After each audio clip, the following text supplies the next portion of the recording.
오늘 말씀은 에스겔 15장 1절부터 8절입니다. 여호와의 말씀이 내게 임하여 이르시되 인자야, 포도나무가 모든 나무보다 나은 것이 무엇이랴? 숲속의 여러 나무 가운데 있는 그 포도나무 가지가 나은 것이 무엇이냐? 그 나무를 가지고 무엇을 제조할 수 있겠느냐? 그것으로 무슨 그릇을 걸 못을 만들 수 있겠느냐? 불에 던질 땔감이 될 뿐이라. 불이 그 두 끝을 사르고 그 가운데도 태웠으면 제조에 무슨 소용이 있겠느냐? 그것이 온전할 때에도 아무 제조에 합당하지 아니하였거든.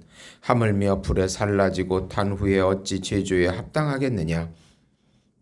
그러므로 주 여호와께서 이같이 말씀하셨느니라. 내가 숲풀 가운데 있는 포도나무를 불에 던질 땔감이 되게 한 것 같이 내가 예루살렘 주민도 그같이 할지라. 내가 그들을 대적한즉 그들이 그 불에서 나와도 불이 그들을 사르리니 내가 그들을 대적할 때에 내가 여호와인 줄 너희가 알리라. 내가 그 땅을 황폐하게 하리니 이는 그들이 범법함이라. 나 주 여호와의 말이니라 하시니라. 아멘. 열매 없는 인생이라는 제목으로 은혜를 나누고자 합니다. 사랑하는 성도 여러분, 인생은 오직 한 번뿐입니다. 그래서 누구나 잘 살고 의미 있게 살기를 원합니다. 이번에 저희 아들도 이제 대학생이 되는데 제가 부럽다고 말했습니다. 제가 다시 20대로 돌아간다면 더 열심히 분명한 목표를 가지고 살았을 것이라고 말해 주었습니다. 남 눈치 보지 말고 비교의식도 갖지 말고 자기만의 인생에 도전해 보라고 말했습니다. 인생은 모두가 한 번이기에 자기의 과거의 삶에 대해서 돌이킬 수도 없고 후회해도 소용이 없습니다. 우리가 인생을 다 마친 후에 하나님 앞에 섰을 때가 가장 중요한 순간입니다. 사람들이 보기에 훌륭해 보이는데 하나님 보시기에 가치 없는 인생, 또 헛된 인생이라고 평가받을 수 있기 때문입니다. 그 반대도 가능합니다. 그래서 우리는 인생에 하나님의 뜻을 알고 그 뜻을 성취하는 것이 무엇인가를 깊이 생각하면서 살아야 하는 것입니다. 오늘 말씀의 핵심은 인생에서 자기의 그 옛자의 열매, 이기적인 자의 열매가 아닌 성령의 세자의 열매를 맺자는 내용입니다. 우선 열매 없는 포도나무 같은 인생은 하나님의 불심판을 받습니다. 성경은 이스라엘 백성을 지칭하는 비유로 포도나무를 많이 사용합니다. 포도나무는 줄기가 작아서 목재용으로도 사용이 불가합니다. 그래서 포도나무에게는 풍성한 포도 열매를 맺는 것이 중요합니다. 신명기 32장 32절, 요한복음 15장 1절에서 7절에도 포도나무 비유가 나옵니다. 다른 나무와 비교하여 포도나무는 열매가 그 가치를 증명하기 때문입니다. 포도 열매를 맺지 못하는 포도나무는 아무런 가치가 없기에 땔감으로만 사용될 뿐이라고 4절에서 5절 말씀하고 있습니다. 이렇게 이스라엘 백성이 열매를 맺지 못하니 결국 포도나무가 불에 던져지듯이 불심판을 받을 수밖에 없다는 것입니다. 불은 하나님의 소멸하는 심판을 상징합니다. 히브리서 12장 29절입니다. 결국 예루살렘 주민들을 향한 심판의 정당성을 포도나무 비유를 통하여 선포하는 것입니다. 성도의 가치는 자기의 열매가 아닌 성령의 열매를 맺는 데 있습니다. 갈라디아서 5장 22절 23절입니다. 즉 자기의 옛자의 열매가 아닌 예수님의 새자의 열매, 성령의 열매를 맺어야 합니다. 이 열매는 성령께 순종함으로 성령의 자유의지로 하나님의 뜻을 성취하는 그런 삶의 열매입니다. 이런 예화가 있습니다. 나무는 어떠한 모양이로든 반드시 꽃을 피웁니다. 그것이 화려하든 보잘것없든 크든 작든 간에 상관없이 말입니다. 그래서 목지필화라는 말이 생겨난 것입니다. 무화과는 꽃이 없는 나무란 뜻이지만 안을 들여다보면 속으로 꽃을 피우고 있는 것을 알 수 있습니다. 그리고 한번 핀 꽃은 어떤 형태로든 반드시 열매를 맺게 됩니다. 우리는 주님께서 기르시는 나무와도 같습니다.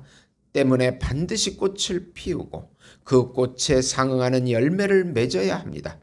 그리스도의 향기를 내지 못하는 기독교인은 가짜 기독교인입니다. 농부가 열매를 맺지 못하는 가지를 잘라버리듯 하나님께서는 영적 열매를 맺지 못하는 가짜 백성을 배척하십니다. 그러나 우리가 30배, 60배, 100배에 이르는 열매를 맺으려 노력한다면 하나님께서는 더욱 크게 자라도록 인도해 주십니다. 그래서 좋은 열매를 맺는 사람은 더욱 받아서 풍성해지고 과실을 맺지 못하는 사람은 하나님 나라에서 버림을 받게 됩니다. 요한복음 15장 2절에 무릇 내게 있어 과실을 맺지 아니하는 가지는 아버지께서 이를 제버리시고 무릇 과실을 맺는 가지는 더욱 과실을 맺게 하려 하여 이를 깨끗게 하시느니라. 우리가 인생에서 맺어야 할 열매는 바로 성령의 열매입니다. 자기 마음대로 살고 자기를 위하여 살고서 잘 살았다고 하더라도 하나님의 평가는 다르기 때문입니다. 성령에 순종하고 성령에 이끌리는 삶의 열매가 하나님께서 인정하시는 참 열매입니다. 성령의 열매는 우리 안에서 나오는 열매가 아니고 성령께서 우리 마음을 밭으로 하여 맺는 열매입니다. 그 열매는 성령님이 일하셔서 맺히는 열매입니다. 그 열매는 하나님께 영광이 돌려져야 하는 열매입니다. 하나님께서 우리 안에 일하시고 맺는 열매는 또한 우리의 상급이 됩니다. 하나님께서 일하시고 그 상급은 우리에게 주시는 것입니다. 그래서 모든 것이 하나님의 의뢰입니다. 자기가 했다고 자기 공로를 칭찬하는 사람은 은혜를 모르는 사람이기에 비참하게 버림받을 것입니다. 그 예가 바로 사울 왕입니다. 두 번째로 성령으로 하나님의 말씀과 법에 순종해서 심판이 오기 전에 회개의 열매를 맺으라. 이제 하나님께서 포도나무 비유를 해석해 주십니다. 이 비유를 이렇게 말씀하시는 것은 우리가 이스라엘 백성들이 회개의 열매를 맺으라는 것입니다. 숲풀 가운데 들포도나무가 불에 던져지듯이 예루살렘 주민도 그렇게 불심판을 받게 됩니다. 여호와 하나님께서 그들의 대적이 되시니 불이 나와서 그들을 사르십니다.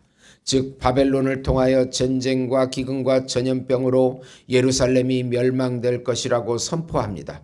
에스겔 선지자를 통하여 바벨론에 있는 모든 백성들이 이 예언을 듣게 됩니다. 당장 예루살렘이 회복되어 귀환하리라는 거짓 예언을 듣지 말라고 경고하십니다. 이 모든 원인은 그들이 하나님의 말씀과 법에 순종하지 않았기 때문이라고 8절에 말씀하십니다. 내가 그 땅을 황폐하게 하리니 이는 그들이 범법함이니라. 나 주 여호와의 말이니라 하시니라. 이 모든 예언이 여호와의 말씀이라고 선포합니다. 그러니까 이 예언 외에 다른 예언을 듣지 말라는 뜻이고 이 여호와의 예언의 말씀만 들으라는 것입니다. 우리나라가 지금 비상계엄과 탄핵 투표로 심각한 위기에 처해 있습니다. 정당의 정파 싸움으로 국민들이 위기에 처하고 있습니다. 이 모든 사회적인 타락은 바로 교회의 타락을 의미합니다. 교회사로 보면은 그 사회의 타락은 바로 교회의 타락이었음을 잘 알 수 있습니다. 그래서 교회도 예외는 아닙니다. 이제 성령의 열매가 없는 교회와 나라와 가정은 멸망할 수가 없습니다. 멸망할 수 있습니다. 그렇기 때문에 회개하고 다시 하나님의 말씀과 법으로 돌이켜야 합니다. 다른 방법이 없습니다. 다시 예수님을 의지하고 또 의지하고 그 법에 순종해야 합니다. 그 길이 살 길입니다. 교회부터 철저히 회개하고 다시 하나님 말씀으로 돌아가야 합니다. 참왕이신 예수님 말씀대로 살아야 하고 성령의 열매를 맺어야 하는 것입니다. 자, 열매에 관한 성경 구절들이 참 많이 있습니다. 잠언 1장 31절에 자기 행위의 열매를 먹으며 자기 꾀에 배부르리라. 잠언 8장 19절에 내 열매는 금이나 정금보다 나으며 내 소득은 천은보다 나으리라. 잠언 10장 16절에 의인의 수고는 생명에 이르고 악인의 소득은 죄에 이르느니라. 잠언 11장 30절에 의인의 열매는 생명나무라 지혜로운 자는 사람을 얻느니라. 네. 마태복음 7장 16절에 그의 열매로 그들을 알지니 가시나무에서 포도를 또는 엉겅퀴에서 무화과를 따겠느냐.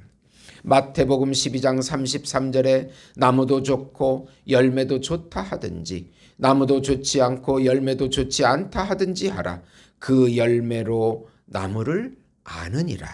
마태복음 21장 34절에 열매 거둘 때가 가까우매 그 열매를 받으려고 자기 종들을 농부들에게 보내니. 네. 누가복음 6장 43절에는 못된 열매 맺는 좋은 나무가 없고 또 좋은 열매 맺는 못된 나무가 없느니라. 요한복음 12장 24절에는 한 알의 밀이 땅에 떨어져 죽지 아니하면 한 알 그대로 있고 죽으면 많은 열매를 맺느니라. 네.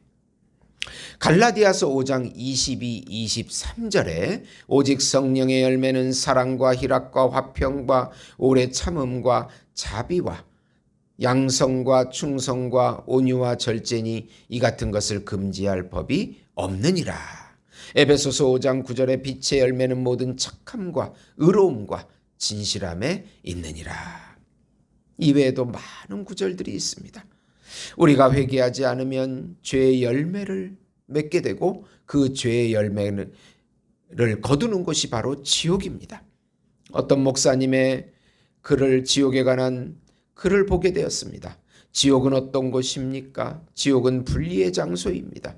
지옥은 하나님의 임재와 하나님의 축복으로부터 영원히 분리된 곳을 의미합니다.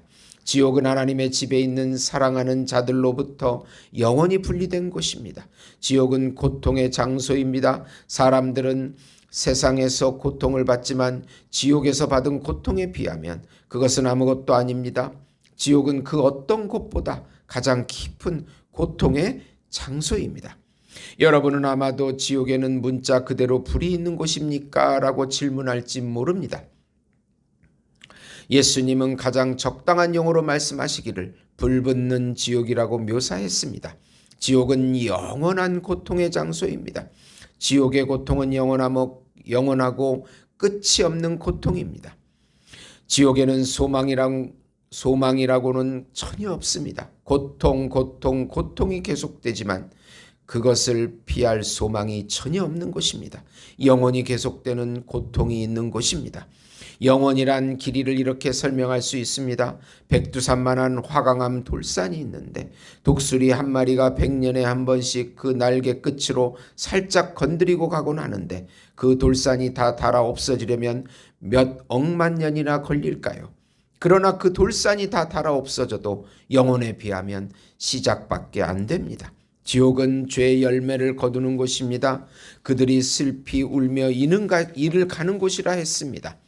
사람들은 죄악된 생활을 한 것에 대해서 열매를 거두면서 슬피 울며 이를 갈게 될 것입니다. 어떤 이들은 아버지로부터 이를 갈며 부르짖기를 아버지가 나를 여기에 오게 했어. 교회 갈 시간이 없다고 했잖아. 예수님을 제쳐놓고 평생 살았잖아. 나는 아버지를 따라서 죄를 지으며 살다가 결국 아버지 때문에 이 지옥으로 왔어 라고 원망할 수도 있습니다. 어떤 딸은 어머니를 향해 이를 갈며 부르짖기를 엄마가 나를 여기 오게 했어. 엄마는 모든 시간을 세상만 위해서 써버렸어. 그리스도를 위해서는 전혀 시간을 안 들였잖아. 나는 엄마의 뒤를 따르다가 엄마 때문에 이곳까지 왔어 하며 원망할 것입니다. 지옥은 기억나는 장소입니다. 만일 여러분 중에 지옥 가는 사람이 있다면 모든 것을 기억하게 될 것입니다. 어머니의 기도가 생각날 것입니다. 예수 믿으라고 전도하는 말을 들었던 것도 생각날 것입니다. 그러나 이미 그때는 늦은 때입니다. 영원히 기억하며 고통을 당할 것입니다. 그럼 누가 지옥에 갑니까? 예수님을 믿지 않고 그리스도를 거절한 사람들이 지옥에 갑니다. 하나님 독생자를 짓밟는 죄가 제일 큰 죄입니다. 나는 세상에서 너무 바쁘게 사느라 예수 믿을 시간이 없었습니다 라고 핑계댈지 모르지만 죽음의 시간은 올 것이고 구원의 유일한 길을 거절했기 때문에 지옥에서 깨어날 것입니다. 지금 우리나라와 교회와 가정은 참으로 회개가 필요한 시점이 되었습니다. 무언가 잘못되고 있다는 사실을 모두가 인정할 것입니다. 우리의 삶이 하나님의 뜻대로의 삶이었는지를 되새기며 회개하는 시간이 필요합니다. 철저하게 돌이키고 회개해야 우리에게 소망이 있습니다. 언어에 화석하라는 말이 있습니다. 언어를 배울 때 잘못 배운 것이 굳어져 고쳐지기가 어려운 상태를 말합니다. 우리의 신앙이 잘못되어 굳어진 부분을 철저하게 회개하고 다시 부드러운 마음으로 바꿔야 합니다. 주의 이름으로 이것을 행하고 저것도 행했는데 하나님께서 모른다고 하시면 참으로 당황스럽고 돌이킬 수가 없기 때문입니다. 내가 일한 것인지 내 안에 예수님께서 일한 것인지를 잘 구분해야 합니다. 가슴이 아프지만 회개하고 고칠 때 우리에게 희망이 있습니다. 그래야 다시 삶 속에서 신앙의 부활을 주시는 것입니다. 사랑하는 성도 여러분, 한 번밖에 없는 인생이기에 우리는 자신의 인생을 하나님 말씀과 법에 비추어 잘 점검해야 합니다. 잘못된 열매가 나온다면 무엇이 잘못됐는지 깊이 회개하고 숙고하는 시간이 필요합니다. 하나님 앞에 섰을 때 저는 열심히 주를 위해 살았는데 왜 그러시죠? 라는 말이 나오면 늦었습니다. 매 순간 최선을 다해서 성령의 열매가 맺어지는가를 생각하고 가야 합니다. 성령의 열매만이 하나님이 원하시는 열매이기 때문입니다. 세상은 화려하고 멋있어 보여도 멸망하게 됩니다. 화려하고 멋있는 것만 따라가면 잘못된 길을 가고 있는 것입니다. 내 자신의 마음이 무엇을 따라가고 있는지 고민해야 합니다. 그리고 철저하게 회개하고 다시 예수님을 의지하고 성령께 순종하는 삶을 살아야 하는 것입니다. 사랑하는 성도 여러분, 이 어지럽고 혼란한 세상 중에 세상의 화려함을 쫓지 말고 내 안에 계신 성령님, 예수님을 의지해서 성령의 열매를 맺어서 하나님 심판대 앞에 섰을 때 착하고 충성된 종이었다. 내 사랑하는 자녀라. 이제 나와 함께 영원히 영원한 생명을 누리며 같이 살자라는 말을 듣는 우리 모든 예수목장교회 성도 여러분이 되시기를 예수님의 이름으로 축원드립니다. 하나님 아버지, 회개하고 철저하게 회개하게 해주시옵소서. 하나님 아버지, 내 안에 성령의 음성을 듣게 하시고 성령의 열매를 맺는 삶으로 다시 돌이켜 가게 해 주시옵소서. 신앙의 화석화된 부분들이 잘려나가게 해 주시옵소서.